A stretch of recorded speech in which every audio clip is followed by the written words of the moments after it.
السلام علیکم۔ میری ویڈیو کا ٹائٹل تو آپ نے دیکھ لیا ہے، کرونا وائرس سے ریلیٹڈ ہے۔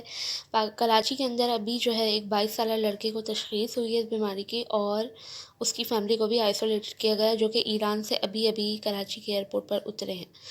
تو میری آپ لوگوں سے سب سے ایک ہی ریکویسٹ ہے، وہ یہ کہ کیونکہ ہمیں پتہ ہے کہ وبا ہوتی ہے اور وبا میں مرنے والا جو ہے وہ شہادت کے درجے پہ فائز ہوتا ہے، لیکن اس کے لیے جو ہے آپ کو کچھ احتیاطی تدابیریں وہ کرنی ہے۔ ایک تو یہ کہ باہر کی دنیا سے کانٹیکٹ جو ہے وہ اپنا ختم کریں، گھر میں جو ہے اپنا راشن اور جتنی بھی چیزیں ضرورت کی وہ رکھ لیں فی الحال کے لیے، کیونکہ جب یہ آؤٹ بریک ہوتا ہے وائرس تو یہ بہت زیادہ تیزی سے پھیلتا ہے، ٹھیک ہے۔ اور ماسک لگا کر رکھیں اپنے فیس پر، اور کسی سے بھی اگر کسی کو نزلہ زکام یا کھانسی ہے تو اس کے ساتھ ڈائریکٹ کانٹیکٹ نہ کریں، کیونکہ اس کی جو علامتیں اسی سے شروع ہوتی ہیں۔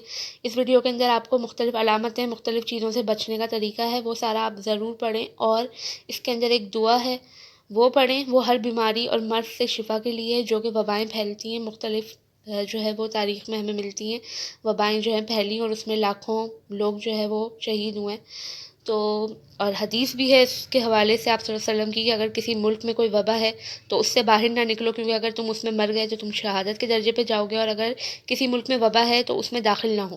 تو یہ دن میں 5 بار وضو اور یہ دعا آپ کو اس وائرس سے بچا سکتی ہے۔ کائنڈلی یہ ویڈیو آگے شیئر کریں اور مجھے اپنی دعا میں یاد رکھیے گا۔ اللہ حافظ۔